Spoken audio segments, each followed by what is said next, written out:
एक छोटी सी नेकी कैसे जिंदगी बदल सकती है, जानने के लिए ये कहानी जरूर सुने। एक मर्तबा का जिक्र है कि एक नेक दिल ताजिर का एक गुलाम था जो निहायत ईमानदार और मेहनती था।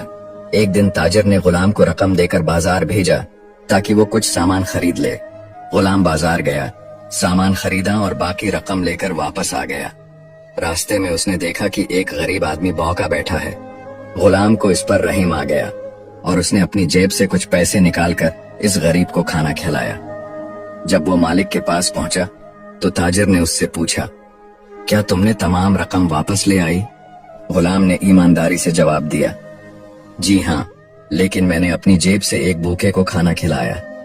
ताजिर बहुत खुश हुआ और कहा, जो कुछ तुमने अल्लाह की राह में दिया वो जाये नहीं होगा, बल्कि अल्लाह तुम्हें उसका कई गुना बदला देगा। चंद दिन बाद अचानक उस ताजिर का कारोबार पहले से ज्यादा तरक्की करने लगा।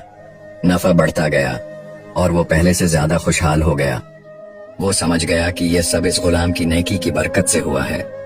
नतीजा, अल्लाह की राह में दिया हुआ कभी जाये नहीं जाता। जो दूसरों की मदद करता है, अल्लाह उसे दुनिया और आखिरत में बेहतरीन बदला अता फरमाता है।